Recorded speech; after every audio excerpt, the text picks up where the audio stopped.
Hi friends, this is lecture number 31.1. In this lecture, we are going to study the concept of three-phase half-wave uncontrolled rectifier. See, this concept we are going to discuss is very important and it will be utilized in all three-phase rectifier. So you have to listen this concept very carefully. See this figure. Here these three diodes are connected in parallel and they all have this common cathode. These cathodes are joined together at node A. Here 10 volt is applied to anode of diode D1, 2 volt is applied to the anode of diode D2 and 5 volt is applied to the anode of diode D3. In such conditions, we have to find which diode will conduct. See, suppose if diode D3 conduct. When diode D3 conduct, it will act as short circuit. When diode D3 gets short circuited, then this will make the potential of node A that is equals to 5 volt.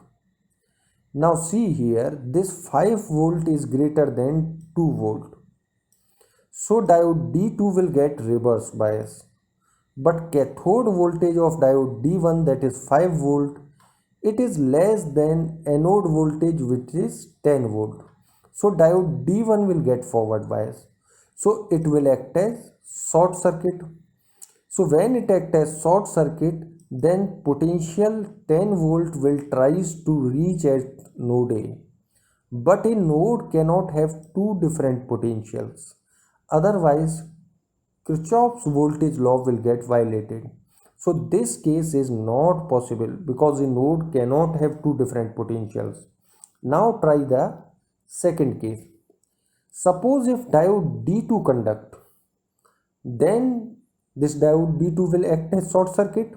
This will make the potential at node A that is equals to 2 volt. Now this 2 volt is less than anode voltage of diode D3 which is 5 volt. So diode D3 get forward bias. So cathode voltage of diode D1 is 2 volt which is less than anode voltage which is 10 volt.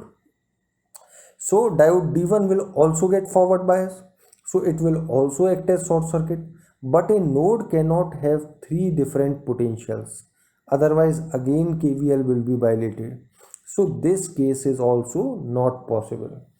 Now see the third case.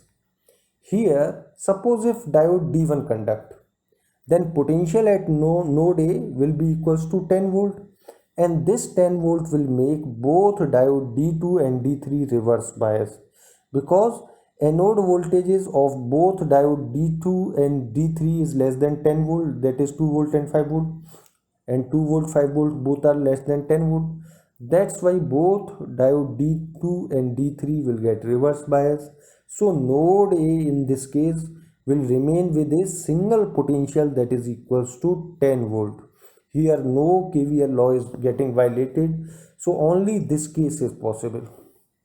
Now what we can conclude from all this?